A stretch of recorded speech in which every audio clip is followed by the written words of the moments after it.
कलियुग का पुनीत प्रताप। कलियुग का एक पुनीत पवित्र प्रताप यह है कि इसमें मानसिक पुण्य तो फलदायी होते हैं, परंतु मानसिक पापों का फल नहीं होता। पुनीत प्रताप इसलिए कहा गया है कि जिस प्रकार सत्ययुग, त्रेता और द्वापर में मानसिक पापों के भी फल जीवों को भोगने पड़ते थे, उस प्रकार कलियुग में नहीं होता। यही कली की एक विशेषता है। मानसिक पुण्य तो जैसे अन्य युगों में फल देते हैं, अतएव मानसिक पुण्य के विचार से नहीं, बल्कि मानसिक पाप के फल न देने के विचार से ही कलियुग के पुनीत प्रताप का यहाँ उल्लेख किया गया है। इसी से मानस पुण्य होहिन नहीं पापा, अर्थात मानस पुण्य तो होते ही रहेंगे और मानसिक पाप नहीं लगेगा, ऐसा कहा गया है। इसी पुनीत प्रताप के कारण कली में जीवों के लिए कुशल है, नहीं तो उनका पाप से उद्धार होना अत्यंत कठिन हो जाता। क्योंकि यह मलिन कलियुग केवल मल का मूल है। मनुष्यों के मन पापरूपी समुद्र में मछली की भांति मग्न रहते हैं। भला मछली कब जल से ऊपर होना चाहती है। इसी प्रकार कली में जीवों के मन कभी पाप से अलग होना नहीं चाहते। इसलिए यदि मानसिक पाप की माफी न होती तो उनका उद्धार कैसे हो सकता। इस पर यह शंका हो सकती है कि यदि मानसिक पाप नहीं लगते तब तो लोग इनसे भय नहीं करेंगे और सदा मन में पाप चिंतन ही किया करेंगे। साथ ही कोई भी मनुष्य पाप से मन के निरोध करने के लिए यह वचन नहीं है, बल्कि पाप की ओर मन की सहज प्रवृत्ति देखकर जीवों को धैर्य बंधाने के लिए है। अभिप्राय यह है कि मन पाप की ओर जाता है तो उससे घबराना नहीं चाहिए, बल्कि सावधानी से बारंबार उसे पुण्य की ओर लगातार पुण्य के सुखद फल का भागी होना चाहिए।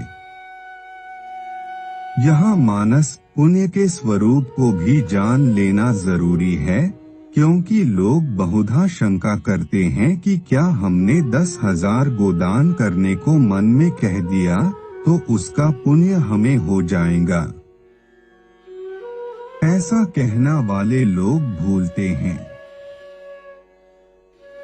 असल बात तो यह है कि ऐसा कहते समय भी मन में यह विचार रहता ही है कि हमारे पास न गौएं हैं, न उनके खरीदने के लिए धन ही है, और न हमारे इस प्रकार कह देने मात्र से किसी को गौएं दान में मिलती ही हैं, इत्यादि। फिर यह मानसिक पुण्य कैसे हुआ? मिथ्या होने के कारण इसे मानसिक चाहें तो कह भी सकते हैं। मानस पुण्य उसे कहते हैं जिसकी मन में सच्ची धारणा हो। जैसे किसी ने ब्राह्मण भोजन कराने के लिए आटा, चीनी, घी आदि सामान इकट्ठा किया। वह दूसरे दिन ब्राह्मण भोजन कराना चाहता था, परंतु संयोगवश वह उसी रात को मर गया।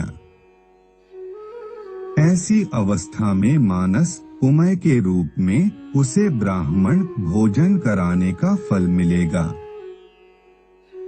इसके सिवा सत्य, क्षमा, दया, दान, परोपकार आदि सद्गुणों का बारंबार चिंतन करना मानसिक पुण्य है, और मन में अपने इष्ट देव का ध्यान तथा स्मरण और जप का निरंतर अभ्यास करना तो दिव्य मानसिक पुण्य है ही। कली में मानसिक पाप नहीं लगते, इसका यह अभिप्राय नहीं है कि सदा मानसिक पापों में रत रहा जाए। मानसिक पाप नहीं लगते, इस विचार से जो मनुष्य पापों में मन को लगावेगा उसके समान मूर्ख कौन होगा। क्योंकि मानसिक पाप न लगे पर पाप चिंतन में मन लगाए रखने से लाभ ही क्या होता है। उससे तो जीवन व्यर्थ नष्ट होता है, मानसिक व्यग्रता होती है और फिर जिस विषय का अधिक चिंतन होता है वैसी ही क्रिया भी होने लगती है। मानसिक पाप को शारीरिक होते देर नहीं लगती, इसलिए उसके बदले में मन को शुभ कर्म चिंतन में लगाकर पुण्य संचय कर शांति का उपभोग करना ही बुद्धिमत्ता है। काकभूषुंडी जी ने ठीक ही कहा है। अर्थात हे गरुड़ जी, बतलाइए ऐसा कौन अभागा है जो कामधेनु को छोड़कर गधी को पालता है। सारांश यह है कि मानस पुण्य का उपार्जन करना छोड़ करके मानस पाप में रमण करना कामधेनु को छोड़कर गधी को पालने के समान है। कोई अर्थ करने वाला हो ही नहीं पद को दोनों ओर लगाकर ऐसा अर्थ करते हैं कि न मानस पुण्य होते हैं और न मानस पाप। परंतु यह ठीक नहीं, क्योंकि ऐसा अर्थ करने से पुनीत प्रतापा में जो प्रशंसा सूचक अभिप्राय है वह व्यर्थ हो जाता है। ग्रंथ के प्रसंग और अनुबंध का विचार करने पर हमारा उपर्युक्त अर्थ ही ठीक जान पड़ता है।